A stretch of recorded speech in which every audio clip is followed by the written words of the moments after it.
Hello friends, मैं अंबिका कुमारी स्वागत करती हूँ आपके अपने चैनल पे। तो यहाँ पे मैं आपको ज्योग्राफी करवा रही हूँ। ज्योग्राफी का हमारा आज ये जो है क्लास 7 का वर्ल्ड हिस्ट्री हम देखेंगे। यूरोप यहाँ से क्वेश्चन रहेगा आज का, तो कंप्लीट देखिएगा वीडियो को। क्लास 6 हमने कंप्लीट करा दिया है आपको। क्या चीज़ें हमारी कंप्लीट हो चुकी है, तो क्लास 6 का पूरा ज्योग्राफी हमारा जो है कंप्लीट हो चुका है एनसीईआरटी बेस्ड।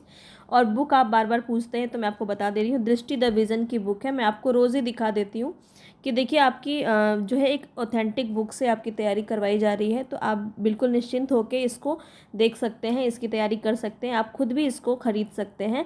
बहुत ही अच्छा ये आपका बुक है और यहाँ पे ये कंप्लीट मैं आपको करवा रही हूँ। तो देखिए सबसे पहले तो आपको ये पता होना चाहिए कोई भी वीडियो देखने से पहले कि आप ये क्यों देखना चाहिए आपको। तो यहाँ पे मैं आपको बता देती हूँ कि ये कितना इम्पॉर्टेंट है आपका बीपीएससी के एग्ज़ाम के लिए। तो यहाँ पे देखिए मैं आपको पहले कुछ डेटा बताना चाहूँगी कि आपका अगर यहाँ पे टीआरई 3 की बात करें, हम जो एग्ज़ाम हुआ था जो कि रद्द हो गया, वो एग्ज़ाम का अगर हम एनालिसिस करें तो 1 to 5 वाले एग्ज़ाम में और 6 to 8 यही दो एग्ज़ाम हुआ था आपका। 1 to 5 में आपका सबसे ज़्यादा क्वेश्चन जो आया था वो आया था करंट अफेयर से। करंट अफेयर से आपका लगभग 16 क्वेश्चन आया था और मॉडर्न हिस्ट्री से आपका क्वेश्चन आया था। ठीक है, हिस्ट्री की अगर मैं बात करूँ, ज़्यादातर आपका मॉडर्न हिस्ट्री से ही क्वेश्चन रहता है, पर अगर यहाँ पे हिस्ट्री की बात करूँ तो यहाँ पे 24 क्वेश्चन आपके हिस्ट्री से थे। और इसके बाद हम बात करें ज्योग्राफी से भी आपका 23 क्वेश्चन था। थोड़ा बहुत ही रेशियो अंतर आपको देखने को मिलता है 1-2 का। पिछली बार जो टीआरई 2 की बात करें तो ज्योग्राफी से आपका 24 क्वेश्चन था और इस बार आपका 23 क्वेश्चन था। जनरल साइंस की बात करें तो यहाँ से आपका जो है 24 क्वेश्चन देखने को मिला था। और इसके बाद सबसे कम अगर हम बात करें पॉलिटी से आपका जो है 4 क्वेश्चन देखने को मिला था। तो देखिए कुछ ऐसे क्वेश्चंस हैं जिसके लिए आपको पूरा का पूरा बुक पढ़ने की ज़रूरत नहीं है। तो देखिए आपको पता है कि 1 to 5 आपका 120 मार्क्स का जीके पूछा जाता है और मैथ और रीजनिंग से आपका 16-16 मार्क्स का क्वेश्चन आया था। ठीक है, मैथ और रीजनिंग मिला के आपका 16-16 यानी 32 मार्क्स का आपका जो है यहाँ से क्वेश्चन आया था मैथ और रीजनिंग से। तो इतना क्वेश्चन आपका आया था। ठीक है, और इसमें मैं बात करूँ तो इकोनॉमिक्स के क्वेश्चन भी आपके थे, लगभग 4 क्वेश्चन, ज़्यादा नहीं था। तो आपको ये पता होना चाहिए कि कितना आपको तैयारी किस में बेहतर तरीके से करनी है, कितना समय आपको किस में देना है। तो ये आप ध्यान रखिए कि आपका हिस्ट्री आपको बहुत अच्छे से करना है क्योंकि ये बहुत ही ज़्यादा आपका मार्क्स इंक्रीज़ कराएगा। ज्योग्राफी आपको बहुत अच्छे से करनी है, जनरल साइंस आपको बहुत अच्छे से करनी है और पॉलिटी और इकोनॉमिक्स आपका जो है आप इस पर उतना ज़्यादा ध्यान ना दें क्योंकि आपका समय कम है। आप अगर आपका नोट्स पहले से बना हुआ है तो आप उसको बार बार रिवीजन कीजिए, वही आपके लिए इनफ है। या फिर आप प्रीवियस ईयर क्वेश्चन देख लेंगे ना, पीवाईक्यूज़ आप देख लेंगे, पॉलिटी और इकोनॉमिक्स का आप क्वेश्चन का आंसर ऐसे ही कर दोगे। उसके लिए आपको अलग से मोटी मोटी बुक पढ़ने की ज़रूरत नहीं है। अब मैं बात करूँ आपको 6 to 8 की, तो मैं आपका थोड़ा सा समय लूँगी। ये एनालिसिस आपके लिए ज़रूरी है कि क्या आपको पढ़ना चाहिए अभी इस समय पे। आपको पता है कि 40 मार्क्स का आपका जीके जीएस पूछा जाता है तो उसी हिसाब से क्वेश्चन आपका लिया जाता है। यहाँ पे आपका हिस्ट्री में भी मॉडर्न हिस्ट्री ही सिर्फ पूछा गया है। अगर मैं अभी तक की बात करूँ, मॉडर्न हिस्ट्री, मिडिल हिस्ट्री और एशियन हिस्ट्री से क्वेश्चन आपका नहीं पूछा जा रहा है। और यहाँ से 8 क्वेश्चन आपके पूछे गए थे, यह मैं आपको पहले ही बता चुकी हूँ। ज्योग्राफी से क्वेश्चन आपके 8 पूछे गए थे और जनरल साइंस से आपका क्वेश्चन यहाँ पे 7 से 8 क्वेश्चन आपका यहाँ से पूछा गया था। आई थिंक 3 में आपका 7 क्वेश्चन आया था। ठीक है, और 2 में आपका जो है टीआरई 2 में आपका 8 क्वेश्चन यहाँ से आया था। तो 7-8 आप रख सकते हैं इसको। और इसके बाद मैथ्स और रीजनिंग बहुत कम ही था, मैथ्स ही ज़्यादा था आपका। ठीक है, तो यहाँ पे ये आपका 10 मार्क्स का क्वेश्चन पूछा गया था और ये सब मिला करके। तो ये मैं आपको टीआरई 3 की बात यहाँ पे एनालिसिस कर रही हूँ। तो आपको बहुत ज़्यादा जो ध्यान देने की ज़रूरत है, आपको सही दिशा में अपने जो एनर्जी है उसको लगाना चाहिए और एक बेहतर तैयारी करनी चाहिए आपको। मॉडर्न हिस्ट्री जो है इसका मैं आपको पूरा टॉपिक वाइज प्लेलिस्ट यहाँ पे आप विजिट कीजिए, आपको प्लेलिस्ट मिल जाएगा। मैं डिस्क्रिप्शन बॉक्स में आपको मॉडर्न हिस्ट्री का पूरा प्लेलिस्ट दे दूँगी। ठीक है, वहाँ से भी आप जाके विजिट कर सकते हैं। तो मॉडर्न हिस्ट्री आपको कंप्लीट देखना है। अभी हम यहाँ पे भारतीय राष्ट्रीय आंदोलन में अभी हम चल रहे हैं, सविनय अवज्ञा आंदोलन हमारा नेक्स्ट टॉपिक रहेगा। तो काफ़ी इंपॉर्टेंट है, यहाँ से क्वेश्चन आपका बहुत ज़्यादा पूछा जाता है। और इससे भी पहले मैं आपको ये अनुरोध करूँगी आपसे कि भारतीय राष्ट्रीय आंदोलन का मैंने थ्योरी क्लास लिया है, उसको आप ज़रूर देख लें, ठीक है। वो काफ़ी ज़्यादा इंपॉर्टेंट रहेगा आपका, क्योंकि थ्योरी में ऐसी चीज़ें भी होती हैं जो आपको क्वेश्चंस के माध्यम से देखने को ना मिले। और TRE 3 का अगर आप क्वेश्चन देखें तो बहुत ही अंदर से क्वेश्चन आपका पूछा गया था, इसीलिए मैंने आपको इसकी थ्योरी पहले ही करवा दी कि आप इसको बहुत अच्छे से विजिट कीजिए। ज़्यादा नहीं है, 12 वीडियो है, आप इसको बार बार देखिए। इसकी PDF भी आपको मेरे टेलीग्राम पर मिल जाएगी, तो PDF से आप आराम से पढ़ सकते हैं। ज़्यादा नहीं, दिन में अगर आप इसमें 5 मिनट का समय देंगे तो इसमें भी काम हो जाएगा। 5 से 10 मिनट का समय देंगे, PDF को कम से कम एक चैप्टर, एक टॉपिक को आपको एक बार में पढ़ लेना है। इस तरह से आप पूरा कंप्लीट कर सकते हैं। इसके बाद ज्योग्राफी में आपको भी सारा NCERT बेस्ड करवा रही हूँ। NCERT को आप छोड़ नहीं सकते हैं, NCERT से ही आपका क्वेश्चन जो है अराइज होता है, और ये आपको करना ही पड़ेगा चाहे आप जैसे भी करो। तो मैं आपको यहाँ पे क्वेश्चंस के ज़रिए करा रही हूँ, आप इसका ऑथेंटिक बुक भी पढ़ सकते हैं। पर यहाँ पे मैं आपको ये यकीन दिला सकती हूँ कि सारा बुक के अंदर से जितनी चीज़ें आपका एक एक चैप्टर में जो दिया हुआ है ना, वो सारा यहाँ पे इंक्लूड करा गया है। तो ये आपको मैं दे दूँगी, ठीक है। तो यहाँ पे इस तरह से मैं कोशिश करूँगी कि जनरल साइंस का जो है ना, जनरल साइंस के बहुत सारे लोग बोल रहे हैं कि जनरल साइंस का हमें नोट्स चाहिए, तो मैं कोशिश करूँगी कि इसका नोट्स मैं प्रोवाइड करवाऊँ आपको। मैं कोशिश कर रही हूँ अभी इसको ढूंढने की, ठीक है। तो मॉडर्न हिस्ट्री फ़िलहाल आपका चल रहा है, इसको आप देखिए। ज्योग्राफी आपका चल रहा है, 6 क्लास हो गया है, 7 क्लास हो गया है, 8 क्लास तक आपको देखना है, सिर्फ बेस बनेगा इससे आपका, ठीक है। और क्लास 9 और 10 जो मैं आपको ज्योग्राफी की कराऊंगी, वहाँ से आपका डायरेक्ट क्वेश्चन बनेगा, ठीक है। तो ये आप बोलेंगे कि मैम तो फिर आप 9 और 10 ही करा दो, उससे क्या होगा ना कि आपके दिमाग से ऊपर से निकल जाएगा। 6, 7, 8 अगर आपने किया होगा तो आपका एक बेस बन जाएगा, एक समझ विकसित हो जाएगी, तब आप धीरे धीरे 9 और 10 की चीज़ों को भी समझ पाएंगे। इसीलिए आपको ये पूरा क्लास देखना बहुत ज़्यादा इंपॉर्टेंट है। यहाँ पे आपको जो है अलग से जो विश्व भूगोल है उसको भी कराया गया है, और साथ में मॉडर्न हिस्ट्री वहाँ पे फिर आपको मैं भारत का भूगोल तो करा ही रही हूँ। तो ये हम कंप्लीट यहाँ पे कर रहे हैं। फिर जनरल साइंस की अगर मैं बात करूँ, GS जनरल साइंस में आपको मैं क्लास 6 से लेके क्लास 9 तक कंप्लीट करा चुकी हूँ। 10 भी मैं आपको चैप्टर 3 तक करा चुकी हूँ, इसको भी हमें अभी कंप्लीट करना है। तो पूरा जनरल साइंस आपका ना, ऐसे आप इसको अगर क्वेश्चन भी लगाएंगे ना तो आपको मिल जाएगा। आप पूरा विजिट कीजिए, प्लेलिस्ट को आगे ऊपर से लेके नीचे तक पूरा विजिट कीजिए, आपको जनरल साइंस मेरी दिख जाएगी NCERT बेस्ड, ठीक है। तो उस पर जाइए और पूरा GS, ये आपका 3 बहुत ज़्यादा आपका मार्क्स को एराइज कर सकता है। तो अभी आपको इसको फोकस करने की ज़रूरत है। जो भी विद्यार्थी मेरे हिंदी के हैं, जो 6 to 8 से लेके 12 तक TGT PGT में आपका हिंदी है, तो वो साहित्य से जुड़ सकते हैं। मैं आपको साहित्य की बहुत ही अच्छे से तैयारी करवा रही हूँ, तो वो अगर आप उतना कर लेते हैं तो इनफ है आपके लिए, ठीक है। इसको बस आपको प्रैक्टिस करने की ज़रूरत है। जितनी भी चीज़ें मैं करा रही हूँ ना, उतना आपके लिए काफ़ी है, बस उसको बार बार रिवीजन करना पड़ेगा आपको, नहीं तो आप भूल जाओगे। 2 से 3 दिन से ज़्यादा फिर कुछ याद नहीं रहता आप अगर एक बार पढ़ते हैं तो। इसलिए आपको बार बार रिवीजन करना है। इसीलिए मैं आपको बोलती हूँ, बार बार वीडियो भी आप नहीं देख पाइएगा, पॉसिबल नहीं है। नहीं तो आपको अगर आप एक एक वीडियो को 3 से 4 बार देख लेते हो तो आपको सारी चीज़ें याद हो जाएंगी। लेकिन आपको मैं नोट्स बनाने बोलती हूँ कि नोट्स बना लेंगे ना तो आपके लिए फ़ायदेमंद है, फिर आप उसको समय पर देख पाइएगा। चलिए अब हम अपने क्वेश्चन पर यहाँ पर शुरू हो जाते हैं। आपको मैंने बता दिया कि कितना आपको समय कहाँ पे देना है, क्या इंपॉर्टेंट है आपके लिए समय पे। और यहाँ पे देखिए, आपको अगर आप मेरे चैनल पे नए हैं तो सब्सक्राइब प्लीज़ कर दीजिएगा, और अभी तक आपने लाइक तो कर ही दिया होगा, तो मैं ये मान के चल रही हूँ कि लाइक आपने कर ही दिया होगा। और आपको पसंद आएगा तो प्लीज़ कर दीजिएगा, और इससे मेरा एक मोटिवेशन बना रहता है कि आपको चीज़ें पसंद आ रही हैं। चलिए, क्लास 6 हमने कंप्लीट कर लिया है, इसको आप ज़रूर जाके देख लीजिएगा सारा। ये आपका वर्ल्ड ज्योग्राफी है, ये आपका इंडियन ज्योग्राफी है, ठीक है। इसको हमने कंप्लीट कर लिया। 7th का हमने पूरा कंप्लीट कर लिया है, इसको भी, ये भी आप देख लीजिएगा। आज हम क्या करने वाले हैं, आज हम यूरोप करने वाले हैं। ये हमने कंप्लीट कर लिया उत्तर अमेरिका, ठीक है। नॉर्थ अमेरिका हमारा कंप्लीट हो गया है। आज हम यूरोप से क्वेश्चन देखेंगे, और अब बिल्कुल भी टाइम वेस्ट नहीं करेंगे और सीधा क्वेश्चन पे चलेंगे। अब हम पहुंच गए अपने यूरोप वाले चैप्टर पे, ठीक है। यूरोप से यहाँ पे आपका क्वेश्चन है, और अच्छा खासा लेवल का क्वेश्चन यहाँ पे आपको कराया जा रहा है। अगर आप इस लेवल के क्वेश्चंस को डील कर पा रहे हैं ना, तो समझिए आपका TRE 3 का एग्ज़ाम आपके लिए फिर कुछ भी नहीं है। तो यहाँ पे आपको बहुत ही अच्छे से एनालिसिस वे में आपको सारी चीज़ें समझ में आएंगी। चलिए देखते हैं यहाँ पे स्थल गोलार्ध, प्रायद्वीप, फियोर्ड और वलित पर्वत के बारे में आपको बताना है, इसकी क्या क्या विशेषताएं हैं यहाँ पे। देखिए, स्थल गोलार्ध आपका किसके अंदर आ जाएगा, 4th के अंदर आ जाएगा। भूपृष्ठ का उत्तरी गोलार्ध जो है वो स्थल गोलार्ध कहलाएगा, इसके अंदर आपका ये हो जाएगा। प्रायद्वीप क्या होता है, तो प्रायद्वीप वो होता है जो जलाशय से घिरा हुआ भूमि वह भाग जो विशाल स्थल खंड से जुड़ा हुआ होता है। तो ये प्रायद्वीप तो सबको पता होगा। फियोर्ड क्या होता है? तो फियोर्ड आपका जो है लंबी संकरी और बहुत गहरी समुद्र की भुजा जो काफ़ी दूर तक स्थल भाग में चली गई हो उस जगह को फियोर्ड हम कहते हैं। और वलित पर्वत में आपका क्या आ जाएगा?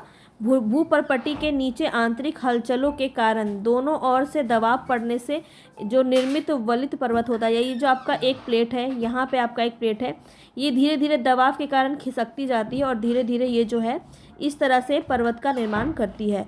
तो ये जो वलित पर्वत है यहाँ पे इस तरह से बनता है आपका। और वलित पर्वत कौन कौन से होते हैं आपके, कौन कौन से पर्वत आपके वलित पर्वत के अंदर आते हैं, इसको भी मैंने आपको बहुत अच्छे से बताया है। तो कमेंट बॉक्स में मुझे आप ज़रूर 2-4 नाम बताइएगा वलित पर्वत का क्या क्या होता है। तो यहाँ पे आपको मैंने जो है यहाँ पे मैच करके बता दिया। यहाँ पे आपको वही बातें यहाँ पे आपको बताई गई है, यहाँ पे सारी बातें वही बताई गई है। तो भूपृष्ठ का उत्तरी गोलार्ध जिसमें संसार के कुल स्थल क्षेत्र का 85% जो है ये भाग आपका स्थल गोलार्ध कहलाता है। और यहाँ पे ये सब वही बातें आपकी कही गई हैं। चलिए आगे बढ़ते हैं। नेक्स्ट क्वेश्चन है यहाँ पे, यूरोप महाद्वीप के संदर्भ में कथन आपको बताना है कौन सा सही नहीं है। नहीं कथन हमें बताना है। तो क्षेत्रफल के आधार पर यह विश्व का 5वां बड़ा महाद्वीप है। तो ये क्षेत्रफल के आधार पर क्वेश्चन आपका पूछा जा रहा है, तो ये तो आपका गलत है। यूरोप को एशिया से यूराल पर्वत, यूराल नदी, कॉकेसस पर्वत श्रेणी और कैस्पियन सागर अलग करती है। ये आपको पॉइंट नोट करना है कि यूरोप को एशिया अलग जो करते हैं, ये बाउंड्रीज कौन कौन से हैं? तो यूराल पर्वतमाला है, यूराल नदी भी है, कॉकेसस पर्वत श्रेणियाँ भी हैं और कैस्पियन सागर भी है। तो क्वेश्चन में आपका ऑप्शन में कुछ भी आपका आ सकता है, तीनों आ सकता है, चारों आ सकता है, कोई एक भी आ सकता है। तो इसको आप अच्छे से नोट कर लीजिएगा। ये आपका सही कथन यहाँ पे दिया हुआ है। और इस महाद्वीप के 15 स्वतंत्र राज्य जो हैं वो पहले सोवियत संघ के अंग थे। तो देखिए 15 के 15 नहीं थे, 9 राज्य जो थे वो सोवियत संघ के जो अंग थे। तो ये कथन भी आपका गलत दिया है, यहाँ पे 15 दिया है, 15 नहीं होगा, सिर्फ 2 ही सही है। अच्छा, तो आपको यहाँ पे गलत बताना है, तो कौन सा सही हो जाएगा? 1 और 3 आपका गलत है, यानी बी ऑप्शन आपका यहाँ पे सही हो जाएगा। ठीक है, तो इसके बारे में आप एक बार जान लीजिए। यहाँ पे देखिए क्षेत्रफल के आधार पे विश्व का सबसे बड़ा यानी छठा भाग जो है वो यूरोप है, ध्यान रखेंगे। यूरोप को एशिया से यूराल पर्वत, यूराल नदी, कॉकेसस पर्वत और कैस्पियन सागर अलग करती है। और देखिए यूरोप को 4 प्रमुख भौतिक भागों में बांटा गया है। कैसे? उत्तर पश्चिमी उच्च भूमियाँ, दूसरा है यूरोप की उत्तर मैदान, मध्यवर्ती उच्च भूमियाँ और आल्प्स पर्वतमाला। तो इसको ध्यान रखेंगे। सोवियत संघ के विघटन के बाद स्वतंत्र हुए कुल 15 राज्यों में से 9 राज्य ही यूरोप के भाग हैं। तो देखिए मैं आपको बता ही चुकी हूँ, 9 राज्य यहाँ पे भाग हो जाएंगे। तो इस तरह से आप इसको नोट कर सकते हैं। चलिए आगे बढ़ते हैं। नेक्स्ट क्वेश्चन है यहाँ पे, थोड़ा सा इसको जूम कर लेते हैं आपको दिखे अच्छे से। नेक्स्ट क्वेश्चन यहाँ पे पूछा जा रहा है कि बाल्टिक राज्य या देश के नाम से जाना जाता है। कौन सा देश है जो बाल्टिक राज्य या बाल्टिक देश के नाम से जाना जाता है? तो एस्टोनिया भी हो जाएगा, लिथुआनिया भी हो जाएगा और लातविया भी हो जाएगा। ठीक है, तो ये तीनों हो जाएंगे 1, 2, 3, ए ऑप्शन आपका यहाँ पे सही हो जाएगा। तो ये सब जो है आपके तीनों देश जो है वो सोवियत संघ के स्वतंत्र हुए 9 देशों में शामिल हैं ये तीनों। तो ये भी आप इस तरह से भी इसको नोट कर सकते हैं। अब देखिए देश और राजधानी से क्वेश्चन आपका काफ़ी ज़्यादा पूछा जाता है, तो ध्यान रखेंगे। यहाँ पे पूछा जा रहा है कि कौन सा सुमेलित नहीं है। तो इटली की राजधानी रोम है, ये तो सही है। स्पेन की राजधानी मैड्रिड है, ये भी सही है। स्विट्ज़रलैंड की राजधानी बर्न है, ये भी सही है। आपका ये डी नंबर गलत है। आयरलैंड की राजधानी सोफिया नहीं है, तो यहाँ पे डी ऑप्शन आपका गलत हो जाएगा। तो यहाँ पे देखिए ध्यान रखेंगे कि आयरलैंड की राजधानी क्या है? डबलिन। ठीक है, और सोफिया जो है वो बुल्गारिया की राजधानी है, बुल्गारिया देश की राजधानी है, ध्यान रखेंगे सोफिया। चलिए आगे बढ़ते हैं। आपको एक कथन दिया गया है, यहाँ पे बताना है कि कौन सा जो है यहाँ पे सही हो जाएगा। तो अपने जो ऑप्शंस हैं, अपने जो आंसर्स हैं उसको आप कमेंट बॉक्स में लिखिए, उससे आपको जो है याद होगा, इसलिए ये इम्पॉर्टेंट है आपके लिए। यूरोप महाद्वीप की तट रेखा बहुत ही दंतुरित है, तो ये कथन आपका बिल्कुल सही है। यूरोप में प्राकृतिक पोताश्रय और पतनों के लिए अनेक स्थान उपलब्ध हैं। तो यहाँ पे प्राकृतिक पोताश्रय और पतनों के लिए अनेक स्थान उपलब्ध हैं, तो ये भी आपका कथन सही है। क्यों? इसीलिए ये एक दंतुरित तटरेखा मानी जाती है। तो ये दोनों ही कथन सही हैं, तो यहाँ पे ए ऑप्शन आपका सही हो जाएगा। वीडियो को कंप्लीट देखेंगे तो आपको सारी चीज़ें जो है यहाँ से रिलेटेड समझ में आएंगी। आगे बढ़ते हैं नेक्स्ट क्वेश्चन पे। यहाँ पे बताना है निम्नलिखित देश पे विचार करना है, कौन जो है वो स्कैंडिनेवियन देश में सम्मिलित होता है। स्कैंडिनेवियन देश में कौन जो है यहाँ पे सम्मिलित होगा, आइसलैंड, नॉर्वे, स्वीडन या फिर डेनमार्क। तो यहाँ पे आपका राइट ऑप्शन क्या हो जाएगा, ये चारों ही होते हैं, ठीक है। तो ये चारों आपका हो जाएगा, यानी डी ऑप्शन आपका यहाँ पे सही हो जाएगा। तो इन चारों देश को जो है सम्मिलित रूप से क्या कहते हैं, स्कैंडिनेवियन, ठीक है, देश कहते हैं। चलिए फिर से हमारा राजधानी से क्वेश्चन यहाँ पे आया है। नेक्स्ट है यहाँ पे देखिए, नॉर्वे की राजधानी ओस्लो है। यहाँ पे आपको कौन सा सुमेलित नहीं है ये बताना है, ठीक है। तो यहाँ पे देखिए नॉर्वे की राजधानी ओस्लो है, सही है। स्वीडन की राजधानी वार्सा नहीं है, यही गलत हो जाएगा। डेनमार्क की राजधानी कोपेनहेगन है और फिनलैंड की राजधानी हेलसिंकी है। तो यहाँ पे आपका जो है बी ऑप्शन जो है यही गलत हो जाएगा। स्वीडन की राजधानी वार्सा नहीं है, स्टॉकहोम है, ठीक है। स्वीडन की राजधानी क्या है, स्टॉकहोम है। वार्सा जो है वो पोलैंड की राजधानी है, ध्यान रखेंगे। तो ये जो है राजधानी से क्वेश्चन आपका पूछा जाता है, तो ध्यान में रखेंगे। आगे बढ़ते हैं। यूरोप महाद्वीप के आसपास स्थित अधिकतर खाड़ियाँ और सागर उथले हैं। तो क्या ये कथन आपका सही है, ये कथन आपका बिल्कुल सही है। यूरोप में मत्स्य क्षेत्र विश्व में सर्वोत्तम मछली पकड़ने वालों में से एक है, तो ये भी कथन आपका सही है। दोनों ही सही हैं, तो यहाँ पे ए ऑप्शन आपका यहाँ पे सही हो जाएगा, ठीक है। चलिए आगे बढ़ते हैं। नेक्स्ट क्वेश्चन यहाँ पूछा जा रहा है कि बाल्कन राज्य में कौन सा देश जो यहाँ पे सम्मिलित है। बाल्कन राज्य में, ये क्वेश्चन आपसे बहुत बार पूछा जाता है, तो ध्यान रखेंगे कौन सा यहाँ पे देश आपका सही हो जाएगा। तो देखिए रोमानिया हो जाएगा, रोमानिया इसमें सम्मिलित है, और इसमें अल्बानिया सम्मिलित है और ग्रीस, ठीक है। हंगरी और इटली नहीं होगा, रोमानिया, अल्बानिया और ग्रीस, ये तीन आपका हो जाएगा। 1, 4 और 5, यानी कि सी ऑप्शन आपका जो है यहाँ पे सही हो जाएगा, ठीक है। तो बाल्कन राज्य देखिए किसको कहते हैं, एक बार में इसको नोट कीजिए। Serbia, Montenegro, Slovenia, Croatia, Bosnia Herzegovina और Macedonia, Kosovo, Bulgaria, Greece, Romania, Albania, ये सब बाल्कन राज्य में सम्मिलित है। सम्मिलित रूप से इसको बाल्कन राज्य कहते हैं। चलिए आगे बढ़ते हैं। यहाँ पे बेल्जियम, नीदरलैंड और लग्जमबर्ग निम्नलिखित में से किस नाम से जाना जाता है। बेल्जियम, नीदरलैंड और लग्जमबर्ग निम्नलिखित में से किस नाम से जाना जाता है। टॉपिक को हम एक भी छोड़ नहीं रहे, हर एक टॉपिक को कवर कर रहे हैं, ताकि कुछ भी आए तो आपका यहाँ पे प्रॉब्लम ना हो। तो यहाँ पे राइट ऑप्शन देखेंगे कौन सा हो जाएगा, तो निम्न भूमिका देश कहते हैं इसको, ए ऑप्शन आपका यहाँ पे सही हो जाएगा, ठीक है। चलिए आगे बढ़ते हैं। यूरोप के संदर्भ में आपका नेक्स्ट क्वेश्चन है, वेटिकन सिटी रोम के अंदर स्थित है। वेटिकन सिटी आपका रोम के अंदर स्थित है, तो क्या ये कथन आपका सही है, सही क्वेश्चन पूछा है, तो ए आपका बिल्कुल सही है। आयरलैंड में उत्तरी आयरलैंड और आयरिश गणराज्य शामिल हैं, तो ये भी आपका कथन बिल्कुल सही है। ग्रेट ब्रिटेन केवल 2 देशों स्कॉटलैंड और इंग्लैंड से मिलकर बना है, तो ये आपका गलत है। तो आपको यहाँ पे 2 कथन सही है, यानी 1 और 2, ए ऑप्शन आपका सही हो जाएगा। तो देखिए यहाँ पे आपका यूनाइटेड किंगडम कैसे बना है, इसको देख लेंगे। वेटिकन सिटी एक छोटा सा स्वतंत्र राज्य है। वेटिकन सिटी एक छोटा सा स्वतंत्र राज्य है जो रोम नगर के ही भाग में स्थित है। यहाँ रोमन कैथोलिक चर्च का मुख्यालय और पोप का निवास स्थान है। ब्रिटिश द्वीप समूह में आयरलैंड और ग्रेट ब्रिटेन नाम से 2 मुख्य द्वीप तथा अनेक छोटे छोटे द्वीप सम्मिलित हैं। आयरलैंड में उत्तरी आयरलैंड और आयरिश गणराज्य शामिल हैं, जबकि ग्रेट ब्रिटेन में आपका क्या क्या है, इसको ध्यान से समझेंगे। जबकि ग्रेट ब्रिटेन में स्कॉटलैंड, वेल्स और इंग्लैंड से मिलकर बना है। उत्तरी आयरलैंड और ग्रेट ब्रिटेन को संयुक्त रूप से यूनाइटेड किंगडम कहते हैं। तो यहाँ से 3-4 प्रश्न आपका जो है बन सकता है, इसको ध्यान से आपको नोट करना है। चलिए आगे बढ़ते हैं।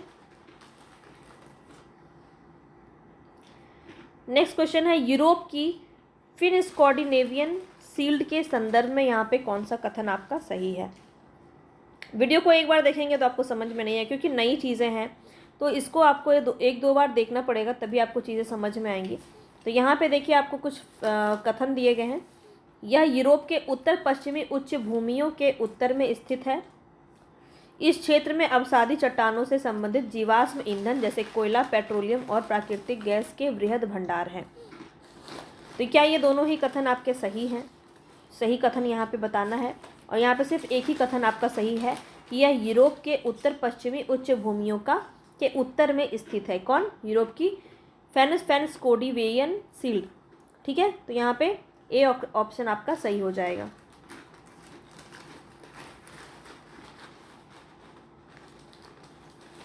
तो ये आप जो है क्वेश्चन में ही ये दिया हुआ था, ये तो आपने नोट कर लिया। इस सील्ड की चट्टानें यूरोप की सबसे पुरानी अनावृत चट्टानें हैं। यहाँ हिमानियों ने चट्टानों को काट काट कर हटा दिया है। इस क्षेत्र में धात्विक खनिज जैसे लोहा, तांबा काफ़ी मात्रा में पाए जाते हैं, लेकिन यहाँ अवसादी चट्टान से संबंधित जीवाश्म ईंधन जैसे कोयला, पेट्रोलियम, प्राकृतिक गैस लगभग नहीं पाए जाते हैं। तो यहाँ पे आपका खनिज पाया जाता है लोहा, तांबा काफ़ी मात्रा में, लेकिन यहाँ पे आपका अवसादी चट्टान संबंधित जीवाश्म ईंधन नहीं पाए जाते हैं। तो ये बात आपको नोट करनी है। चलिए आगे बढ़ते हैं। नेक्स्ट है यहाँ से आपका क्वेश्चन बन सकता है, इसको ध्यान से समझेंगे। यूरोप के संदर्भ में आपका क्वेश्चन है, राइन और सीन नाव्य नदियों नौ संचालन के योग्य हैं जो यूरोप के उत्तरी मैदान से होकर बहती हैं। तो ये आपको कथन बताना है कौन सा सही है। राइन नदी इंग्लिश चैनल से गिरती है, सीन नदी उत्तरी सागर में गिरती है, और राइन नदी अपनी दरार घाटी के लिए प्रसिद्ध है। तो यहाँ पे सबके बारे में आपका जो है राइन नदी और सीन नदी के बारे में आपका यहाँ पे दिया हुआ है, कौन सा कथन यहाँ पे आपका सही हो जाएगा। तो यहाँ पे आपका केवल एक सही है, राइन और सीन नाव्य नदियाँ जो है वो नौ संचालन के योग्य है जो यूरोप के उत्तरी मैदान से होकर बहती है। और फोर्थ नंबर आपका सही है, राइन नदी अपनी दरार घाटी के लिए प्रसिद्ध है।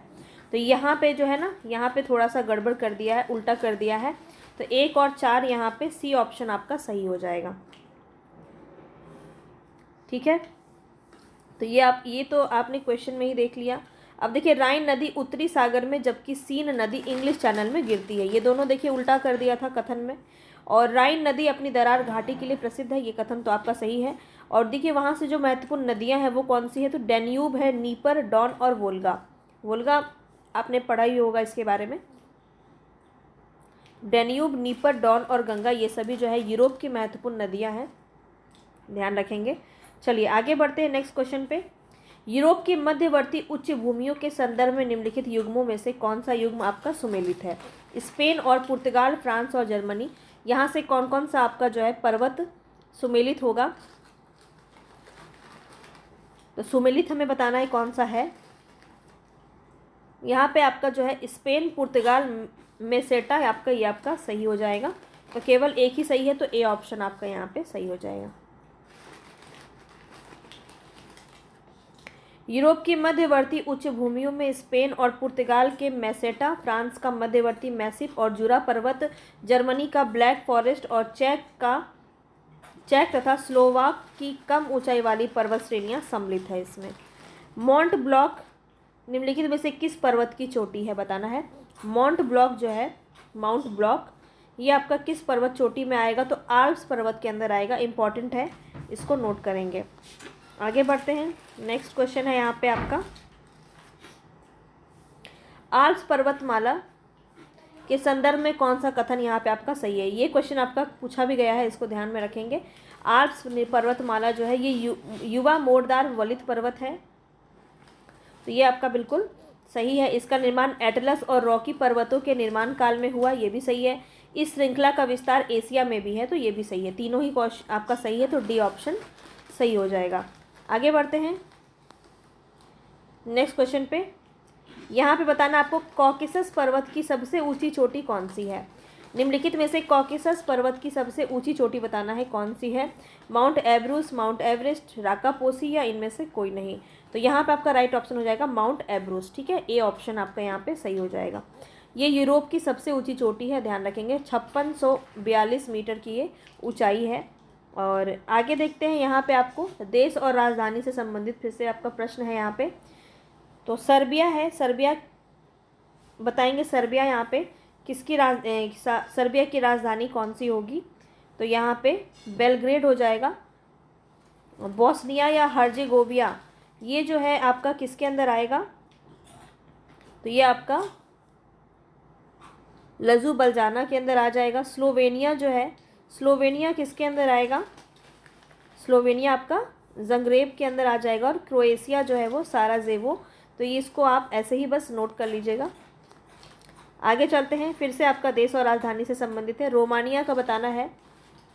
रोमानिया का जो है यहाँ पे बुखारेस्ट ही हो जाएगा, हंगरी का बुडापेस्ट हो जाएगा, ऑस्ट्रिया का वियना हो जाएगा और चेक रिपब्लिक का प्राग हो जाएगा। तो ये आपका सीधा सीधा ही आपका दिया हुआ है।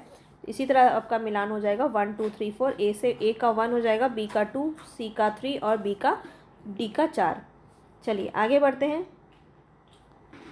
नेक्स्ट आपको बताना है यूरोप के संदर्भ में कौन सा कथन सही है। इसका अधिकतर भाग शीतोष्ण कटिबंध है।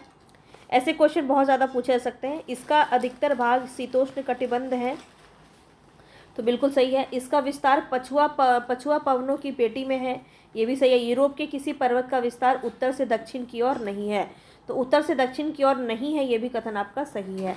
तीनों ही सही हैं, तो यहाँ पे डी ऑप्शन सही हो जाएगा। चलिए आगे बढ़ते हैं। पश्चिमी यूरोप के तटों के आसपास सागरों का पानी उत्तर अटलांटिक प्रवाह के गर्म जल के कारण नहीं जमता है, तो क्या ये कथन आपका सही है? तो देखिए ये कथन आपका बिल्कुल सही है। पछुआ पवनें यूरोप में अच्छी वर्षा करती है, तो ये भी कथन, ये कारण भी आपका जो ये कथन है ना, ये भी सही है, लेकिन ये इसको डिस्क्राइब नहीं कर रहा है, इसलिए आपका बी ऑप्शन सही हो जाएगा। अब पश्चिमी यूरोप के तटों के आसपास का सागर का पानी है वो गर्म जल के कारण, जो उत्तर अटलांटिक का जो प्रवाह है वो गर्म होता है, वो गर्म जल के कारण जो है पश्चिमी यूरोप के सागर का पानी जमता नहीं है। अब उसका रीज़न ये तो नहीं हो सकता कि पछुआ पवनें यूरोप में अच्छी वर्षा करती है। दोनों ही कथन आपके सही हैं, लेकिन आपका स्पष्टीकरण सही नहीं है, तो इसलिए बी ऑप्शन आपका यहाँ पे सही हो जाएगा। आगे चलते हैं नेक्स्ट क्वेश्चन पे। बताएंगे यहाँ पे जो है क्षेत्र और जलवायु से संबंधित प्रश्न है, और ऐसे क्वेश्चन आपके बहुत ज़्यादा पूछे जाते हैं। पश्चिमी यूरोप, दक्षिणी यूरोप, उत्तरी यूरोप और पूर्वी यूरोप, ठीक है। जलवायु यहाँ पे आपको बताना है। तो पश्चिमी यूरोप का जलवायु क्या होता है, वो हो जाएगा आपका पश्चिमी यूरोप तुल्य। दक्षिणी यूरोप का बताएंगे तो हो जाएगा भूमध्य सागर। उत्तरी यूरोप का हो जाएगा टुंड्रा और पूर्वी यूरोप हो जाएगा महाद्वीपीय। तो ये है इसकी जलवायु, इसको आप ऐसे ही बस नोट कर लेंगे। चलिए आगे बढ़ते हैं। पश्चिमी यूरोप तुल्य जलवायु महासागरीय जलवायु का विशिष्ट रूप है, इसके संदर्भ में कौन सा कथन सही है, इस पर आपको विचार करना है। तो इसके तापमान पूरे वर्ष प्रायः एक समान रहता है, तो ये कथन आपका जो है सही है। इसमें वर्षा केवल ग्रीष्म ऋतु में ही होती है, तो ये गलत है। वर्षा हम जो है शीत ऋतु में भी होती है, तो यहाँ पे एक ही ऑप्शन सही है, ए ऑप्शन आपका यहाँ पे सही हो जाएगा। तो यहाँ पे वर्षा जो है वो लगातार होती है, पूरे वर्ष यहाँ पे वर्षा होती है, तो ये आपको समझ में आ गया होगा। चलिए आगे बढ़ते हैं। यूरोप के किस क्षेत्र में कुछ समय के लिए मध्य रात्रि के सूर्य चमकता है, तो यहाँ पे कब चमकता है? आर्कटिक वृत्त के दक्षिण में, आल्प्स पर्वत और विषुवत वृत्त के मध्य में, भूमध्य सागर और आर्कटिक वृत्त के मध्य में, या आर्कटिक वृत्त के उत्तर में। तो यहाँ पे आपका राइट ऑप्शन हो जाएगा आर्कटिक वृत्त के उत्तर में जो है यूरोप का मध्य रात्रि में सूर्य चमकता है, तो डी ऑप्शन यहाँ पे आपका बिल्कुल सही हो जाएगा। ठीक है, तो इसका आप एक रीज़न देख लीजिए। यूरोप में आर्कटिक वृत्त के उत्तर में कुछ समय के लिए मध्य रात्रि में सूर्य चमकता है। यहाँ की जलवायु अत्यंत ठंडी है, वर्षण बहुत कम और यहाँ पे हिम के रूप में होता है। तो ग्रीष्म ऋतु बहुत छोटी होती है, लंबे दिनों वाली और कोष्ण होती है। ये था इसके जलवायु से संबंधित। अब ये क्वेश्चन आपका बहुत ज़्यादा पूछा जाता है। यूरोप के दक्षिण पूर्वी भाग में विस्तृत घास भूमियों का बाताना नाम किस नाम से ये जाना जाता है? तो आपने सबका देख लिया, अफ्रीका, अमेरिका, उत्तर अमेरिका, दक्षिण अमेरिका, सबका आपने देखा। यूरोप का आपको बताना है यहाँ पे, तो आप इसको एलिमिनेट भी कर सकते हैं। आपने स्टार्टिंग के वीडियोस मेरे देखे होंगे, तो आप इसको एलिमिनेट भी कर सकते हैं। यहाँ पे आपका राइट ऑप्शन क्या हो जाएगा? स्टेपीज। स्टेपीज आपका ए ऑप्शन बिल्कुल सही हो जाएगा। ठीक है, यूरोप के दक्षिण पूर्वी भाग में विस्तृत घास भूमियों को स्टेपीज कहते हैं। उत्तर अमेरिका के प्रेरी की तुलना में यहाँ की घास छोटी होती है। यह घास भूमि रोमानिया में डेब्यून नदी की घाटी से लेकर पूर्व में यूक्रेन तक फैली हुई है। यूक्रेन के घास अपेक्षाकृत लंबे होते हैं। हंगरी का मैदान इसी घास भूमि का विस्तार है। इसका अधिकतर भाग कृषि के अंतर्गत होता है। तो ये आपको फैक्ट यहाँ पे अच्छे से समझ में आ गया होगा। उत्तर अमेरिका प्रेरी भी आप नोट कर लेंगे, काफ़ी इंपॉर्टेंट है। अब देखिए यहाँ पे वनस्पति का आपका उत्तर से दक्षिण सही क्रम यहाँ पे पूछा गया है। यूरोप में पाए जाने वाली विभिन्न प्रकार की वनस्पतियों का उत्तर से दक्षिण की ओर सही क्रम बताएंगे, कौन सा आपका सही हो जाएगा। तो यहाँ पे आपका राइट ऑप्शन हो जाएगा टुंड्रा वनस्पति, उसका टेगा होगा, उसका मिश्रित वन। तो डी ऑप्शन यहाँ पे आपका सही हो जाएगा।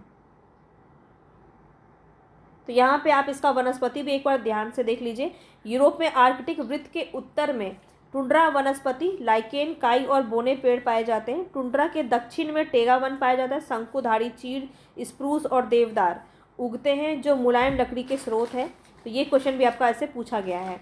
इसके दक्षिण में मिश्रित वन, शंकुधारी और पर्णपाती वन पाए जाते हैं। दक्षिण में मिश्रित वन पाए जाते हैं और टुंड्रा के दक्षिण में टेगा वन पाया जाता है। इस तरह से आपको इसको नोट करना होगा। यूरोप के आर्कटिक वृत्त के उत्तर में आपका टुंड्रा वन पाया जाता है और टेगा आपका टुंड्रा के दक्षिण में पाया जाता है। ठीक है, मुलायम लकड़ी का स्रोत कौन सा है, तो टेगा वन, ऐसे आप नोट कर लेंगे। मुलायम लकड़ी का स्रोत है टेगा वन।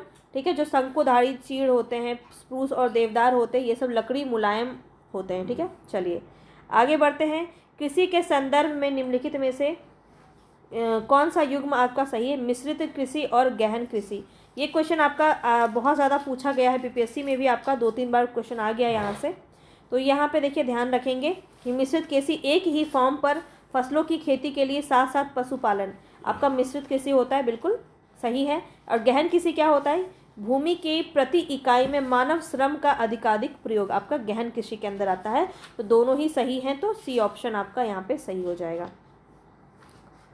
ठीक है, इसको ऐसे नोट कर लिए, एक ही फॉर्म पर फसलों की खेती के साथ साथ दूध तथा मांस के लिए पशुओं को पालना भी मिश्रित कृषि के अंदर आता है। इस खेती से किसानों को अपेक्षाकृत अधिक लाभ मिलता है।